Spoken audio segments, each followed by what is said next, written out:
Yeah, thank you. So this is talk number 5 of my sequence already. We have learned a fair amount in the first 4 talks. The first talks were dedicated to just learning a little bit about how to compute with polycyclic groups in GAP and how this is all working. And then in the second pair of talks, I told you a little bit about how one can deal with low-dimensional cohomology for polycyclic groups and how these are computed in GAP and what you can do with that. Now this, my last talk here is just about some applications of all of this, combining the polycyclic groups and the cohomology computations. This is all being used in a project that I did together with Karel de Kimpe. It's already quite some while ago. And actually, while I prepared all my slides for this talk here, I thought, well, with nowadays methods, there would actually be improvements possible to what we did at that time. But yeah, I'm still going to tell you what we did at that time, because I think it's a nice application of the methods that we looked at in the first 4 talks. So let's see. Yeah, first of all, perhaps I'm going to tell you about the setting. Many of you might know a group is, well, these are algebraic definitions for this type of crystallographic or Bieberbach groups that I'm going to recall here. So a group is crystallographic in algebraic terms if it's finitely generated abelian by finite and the normal torsion subgroup is trivial. This is an algebraic definition of crystallographic groups, right? So it basically means you have a free abelian group with a finite group acting on it, sitting on top, and it has to act so that nothing of the finite group is sitting there as a normal subgroup. So it has to act fairly strongly. That's an algebraic definition for crystallographic groups. So everybody looks irritated. You agree? Okay. Now, the almost means that it's not quite a crystallographic group, but now I changed the definition a little bit. Almost crystallographic means it's finitely generated, nilpotent by finite, and the normal subgroup and the normal torsion subgroup is trivial. So now I take a nilpotent group at the bottom, a finite piece acting on top, so that the finite piece acts like in the crystallographic setting. All right? What's the most natural example for crystallographic group that helps out in math? Would you say? Examples for crystallographic groups. I don't know, is there some well-known disputes? Well, this business with crystallographic groups has a long history. I think it even is one of Hilbert's famous problems from his 1900 lecture at the ICM. Okay, let me tell you a little bit about history of crystallographic group if it comes up then. So I think, well, these crystallographic groups have a dimension. The rank of the free abelian bit on the bottom is the dimension of a crystallographic group. And the crystallographic groups in dimension 2 have been classified quite long ago, right? Say 18-something paper in which they get classified. And crystallographic groups in dimension 3 also have been classified quite a long time ago. That was Schoenflies and Feodorov in independent papers. And then Hilbert came along in his famous lecture in 1900, and for any dimension, would there be only finitely many isomorphism types of crystallographic groups in this dimension? So perhaps I write a little bit on the blackboard to explain the setting. So crystallographic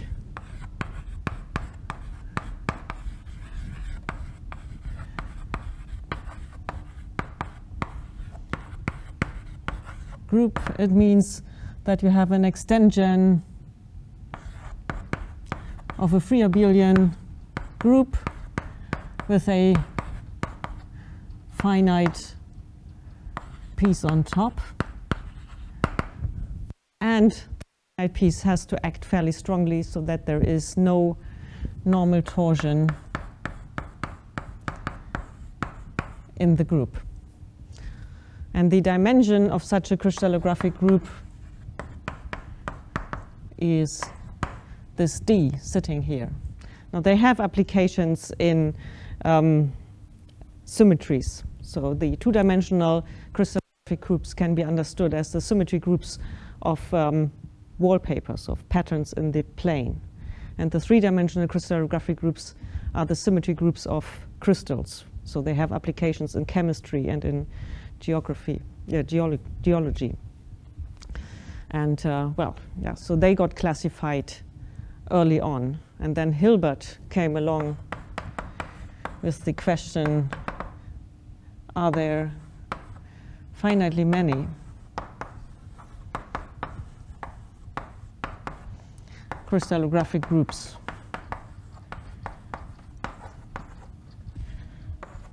of fixed dimension? And this is up to isomorphism. That was in the ICM lecture in 1900, so it's one of Hilbert's famous problems. It got solved by Bieberbach.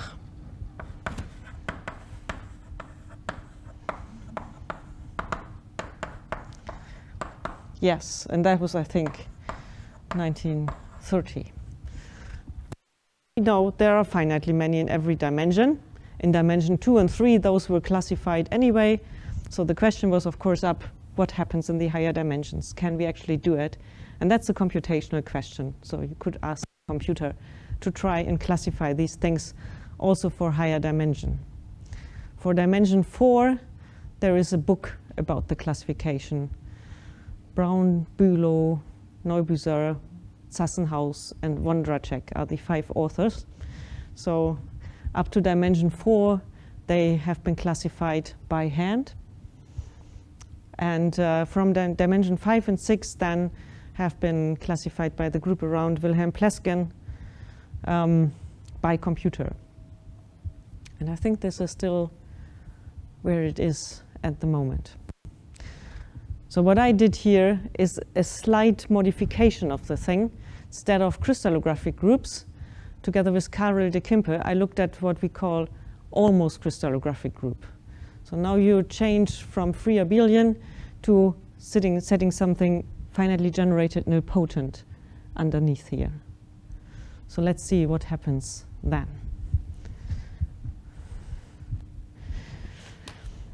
Right, so almost crystallographic has a finitely generated nilpotent piece there, and these things are called Bieberbach groups in honor of the famous result by Bieberbach.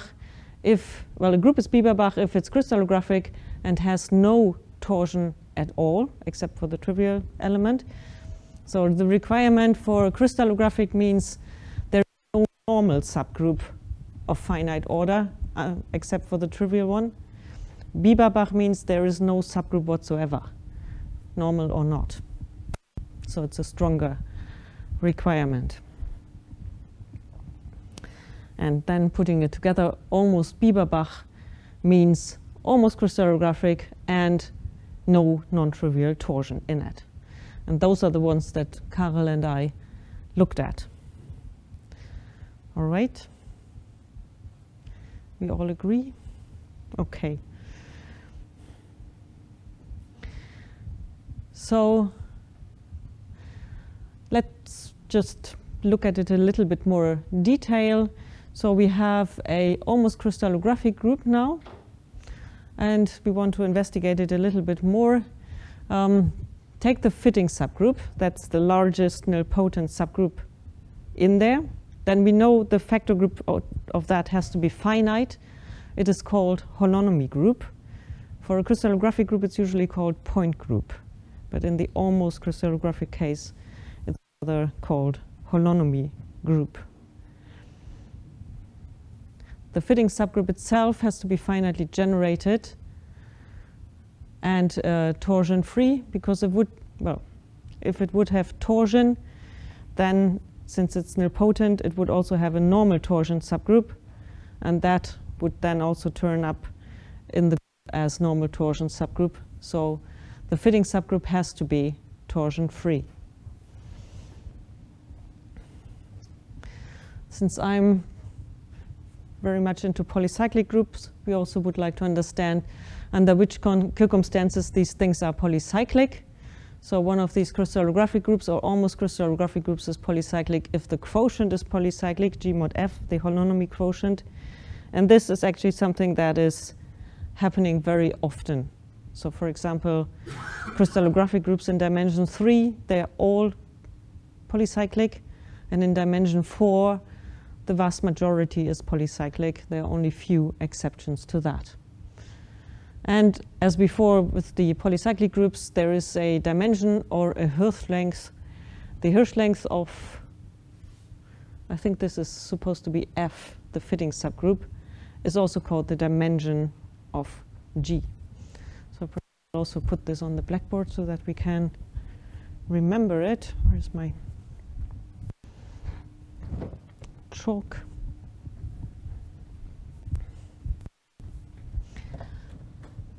So for the almost crystallographic case,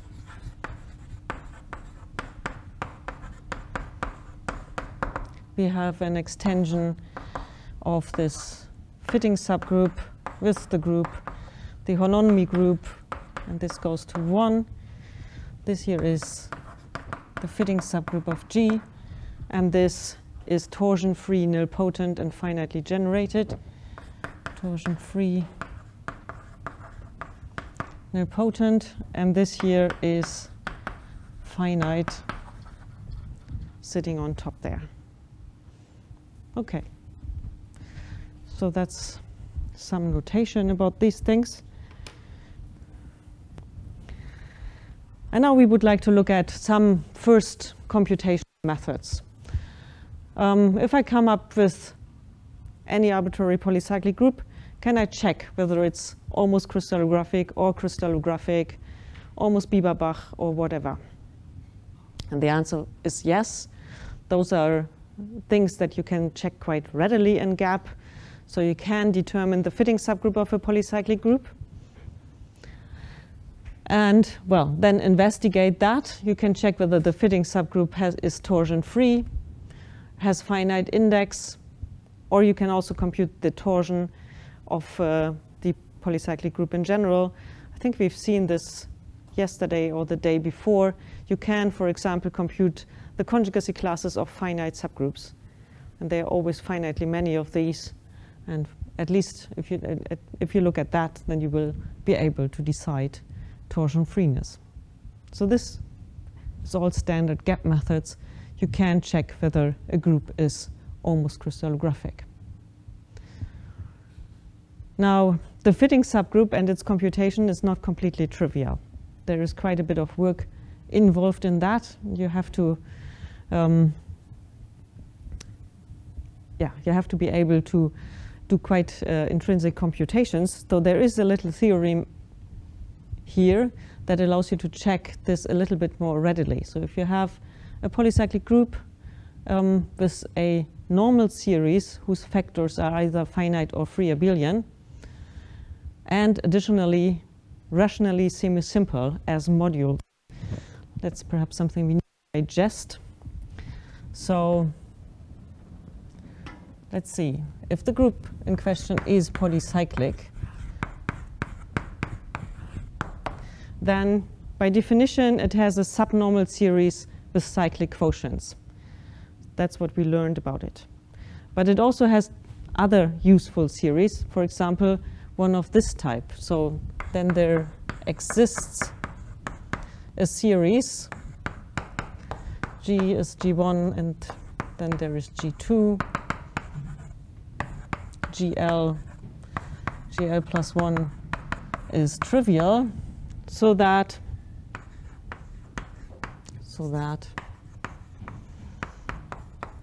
the quotients are finite or free abelian.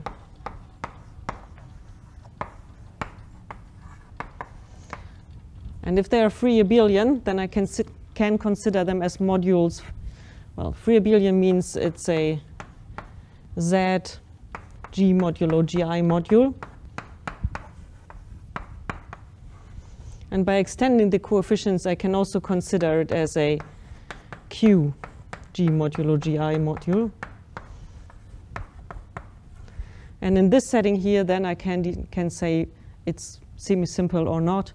That means if it's semi-simple, then it's rationally semi-simple. So semi-simple as a Q G modulo GI module is equivalent to rationally semi-simple.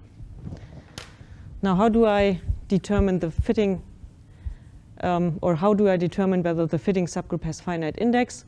There is a condition for that. I choose an odd prime, arbitrary, let's say 3 usually. And then the fitting subgroup has finite index if the centralizers of these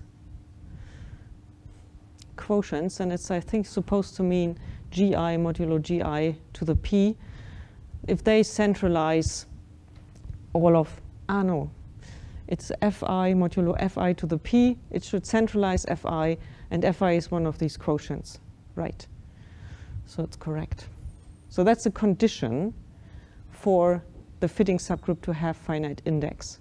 And it's fairly easy to evaluate because these quotients, they are finite, and I can compute their centralizer in the group quite readily. And then see whether it centralizes is easy. And do this for every of these free abelian quotients. So the only non-trivial bit in it is actually getting the series and making sure that the free abelian quotients are rationally semi-simple. So that satisfies this initial condition. But apart from that, it's fairly easy to check whether the fit. And does that mean elements in G which centralizes commutes with Fi out to P powers? That's what it's supposed to be. The centralizer, so the centralizer is supposed to be, so it's a centralizer of a subquotient. It means it's the set of elements in the group so that F to the G same as F mod Fi to the P, if you want so, right? And since this is a finite section in the group, the centralizer is going to have finite index, and it's fairly easy to compute by a centralizer, if you want to. All right. Now, there are two things that Karel de Kimper and I wanted to do about these Almost-Bieberbach groups. One thing was we wanted to be able to compute properties. And the other one was that we wanted to be able to classify these groups. So we wanted to determine all the Almost-Bieberbach groups up to dimension 4. That was one of our aims. Now, first of all, looking at properties, well, the group is polycyclic and almost crystallographic. Then it's crystallographic if the fitting subgroup is abelian. That's fairly straightforward now. And it's almost Bieberbach if it has no torsion. Yes, that's both easy to understand now after all this introduction. Here's a bit of gap code about it. So the package that I wrote with Karel is called AClib. It contains a classification of almost crystallographic groups. You can access it. It has a slightly weird sort of access function because you need to be able to identify the right parameter sets, but there are also functions for telling you that if you want to. So I take one of these almost crystallographic groups in dimension 4.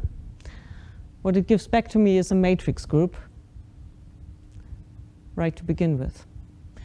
Now, since computing with matrix groups is not quite so easy, the first thing that I do is go over to a polycyclic presentation for the same group, and those are also classified in the package, so I can take the almost crystallographic corresponding PCP group with the same parameter set and get a PCP group for it. Now all the students have learned exactly what this is, only you. So, I mean, Yeah. that parameter set is supposed to specify an almost Crystallographic, Yes. right? So 4 is the dimension of the Yes. fitting, Yes. right? And Yes. those numbers are supposed to... It just is one of these groups. Let's don't discuss the parameters right here. I mean, there are lots of infinite families. 175 defines one of these families. And the parameter set is then defining a special group inside that. You have to look at the documentation to find out what the parameters really mean. In this particular case, I just wanted to choose one of the interesting examples here. So if you look at the PCP representation, what it tells you right away is it has to have dimension 4 because the Hirsch length of the group, you can read this off from the relative orders, is 4. And the holonomy group, the finite quotient, is going to have order 12, 2 times 6. Well, easy to check that it's almost crystallographic. We discussed that. And I can compute the fitting subgroup of the PCP group. Check that it's a billion. It's not a billion, so it's not crystallographic, but it is almost crystallographic. So all of these things run within seconds in gap. So if we want to know a little bit more detail what the nilpotency type of the fitting subgroup, well, we can determine the center of this nilpotent group and see that this has dimension 2, so it's going to be free abelian z cross z, or z times z. And the quotient modulo the center is also going to be free abelian of rank 2. So the whole thing, the fitting subgroup, has class 2. Now, another check is it an Almost-Bieberbach group? It would be Almost-Bieberbach if it's torsion-free, so one can ask that it's torsion-free, but that is false. So in fact, it has a number of finite subgroup classes, and yeah, GAP can compute those. All right. In the two-dimensional case, the number of crystallographic groups or multiple groups, it's more biography exactly, I can't remember. But are there many more in the two-dimensional case almost crystallographic groups? Vastly more or just a few more? I think it's the same, because if you have a finitely generated nilpotent group of Hirsch length 2, it's going to be a billion. Dimension 3 is the first where you have proper almost crystallographic groups that are not crystallographic. There are 17 crystallographic groups in dimension 2, I think, so it's a rather tiny number. Yeah. Anyway, here it goes. Right. What else did I do? Investigate the finite quotient. That's one of the big advantages of PCP representations. You can easily look at quotients, right? If you have a matrix group and you want to investigate a quotient, it's not easy to write down a representation for it. What should it be? So, but for a finitely presented group, that is fairly easy. So that's a big advantage of the PCP group world, that we can work with subgroups and with quotients quite readily, and you never have to leave this type of representation that the groups have. Anyway, so look at the finite quotient. That's P modulo the fitting subgroup of P. This is an abelian group with abelian invariance 2, 2, 3. So that's telling you what this group is. Okay. Now we start to work through our method to classify these groups. So Carol and I set out to try and classify these, and here is the basic idea of approaching that. The main object that we have to learn about is the so-called isolator. So we take one of the almost crystallographic groups, let F be the fitting subgroup, and well, F is finitely generated nilpotent, so it has a lower central series. We take the last non-trivial term of this lower central series, and that's gamma of F. Now, the quotient modulo gamma of f may well contain torsion, and we would like to sort of get rid of that. So we make gamma of f a little bit bigger, so that the quotient modulo this little bit bigger is torsion-free. And this is called the isolator then. So the isolator of f is chosen so that I modulo gamma is the torsion subgroup of f modulo gamma, and this is the isolator of gamma of f. This will be a free abelian group since f is torsion-free. And the quotient G modulo I is also almost crystallographic with fitting subgroup just induced by the fitting subgroup of the original group. Okay, so in a sense, this isolator gives us the starting point for an induction. If I quotient out the isolator, I get an almost crystallographic group in smaller dimension. So the idea would be to reverse this process. I take the almost crystallographic groups in smaller dimension and try to extend by something which then becomes the isolator. And it tells me that I have to extend somehow by free abelian groups. Okay? All agreed? So this is the basic approach of it. And now we are in the setting that we have seen yesterday in many instances. So we have to compute some sort of extension. We have to classify it up to isomorphism, same sort of business that we have seen in other applications as well. So it comes up here again. So what we do is we take the almost crystallographic groups of, no, we want to construct the almost crystallographic groups of dimension D. We construct the crystallographic groups of dimension D. For that, there are methods known, as I told you. The group of Pleskin has driven it up to dimension 6 at least. And that's we can take as given. And then the almost crystallographic ones we get by extending crystallographic groups of smaller dimension by free abelian modules. And we have to take this extension so that this extension becomes, the module becomes the isolator in the new group.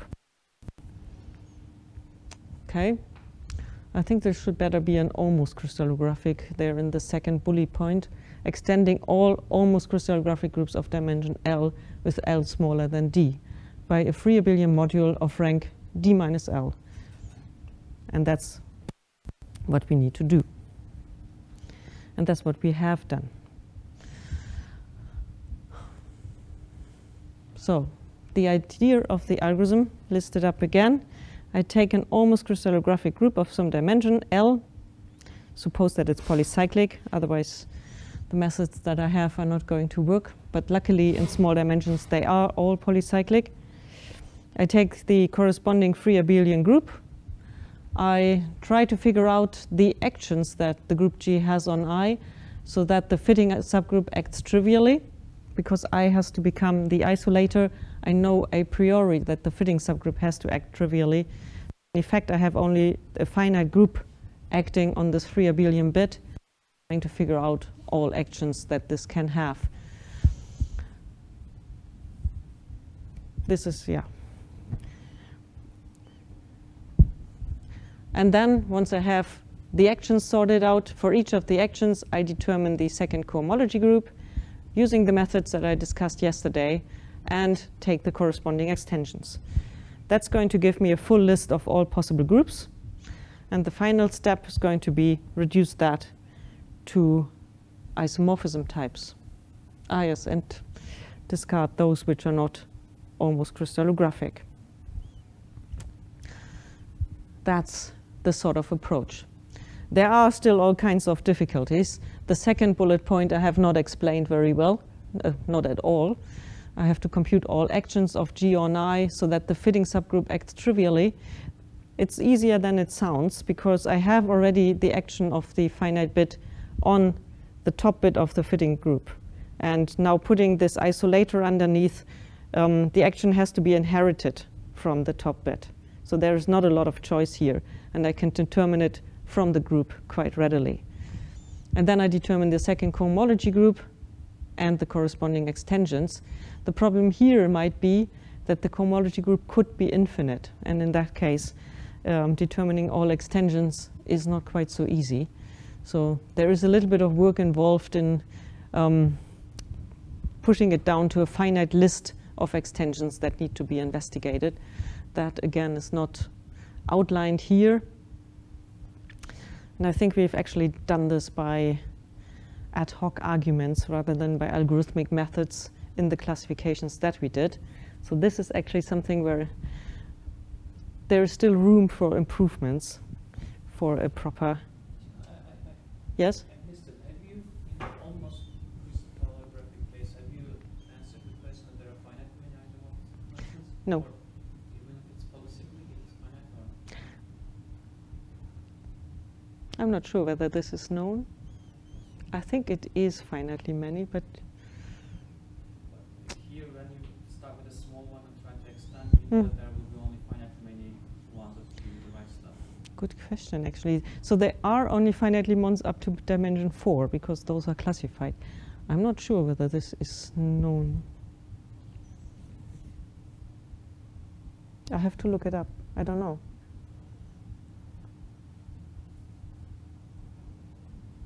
You seem to mention here that when H2 is infinite, you need to discard ones and find the right ones. Are they going to be finitely many classes that are of interest? Or? There were in all the cases that we looked at. I'm not sure that this is actually fully proved in general. If so, then probably Carol has done that. I have to look it up. I don't really know. Well, as I say, there is room for improvement. Yeah. Yeah.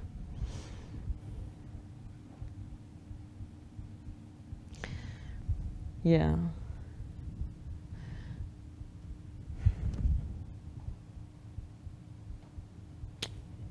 Yeah. Anyway, now Carol and I only wanted to construct Bieberbach groups. In that case, you would like to reduce the algorithm a priori so that it constructs Bieberbach groups only. And well, for that we investigated the sort of extensions that come up. I mean, it's a question on the extension, right? Same as for the construction of almost crystallographic groups, and now you only want to see those extensions which do not have any torsion at all. So it's a question on the cocycle, whether it leads to such an extension or not. And you would like to be able to determine the cocycles that do that right away, without going through the full list and looking at them, but checking which ones are type right away. And well, we figured out that there is a good criterion for computational purposes for that. And that involves the set of conjugacy class representatives of groups of prime order in the starting quotient. So we want to determine the next layer of extensions. That's the group E in this theorem. And we start with an almost crystallographic group or an almost crystallographic group G to begin with. Now we have to look at the groups of prime order up to conjugacy. There will be finitely many. And have a theorem then. The extension is going to be almost Bieberbach if and only if these subgroups are torsion-free. So that's fairly easy to check and makes it easier to determine the cocycles that will lead to Bieberbach groups. We've gone one step further in the analysis whether these are torsion-free. Now, at that point, we only have to check groups which have a prime order group on top and a free abelian piece underneath, whether it's torsion-free or not. And that's actually then fairly easy, and the theorem at the bottom is giving a criterion for it that can be analyzed algorithmically without actually constructing the groups. So here is a reduction that makes the whole thing then feasible to compute. Here's a gap example on how you can do that. It's again all available in the AClib package.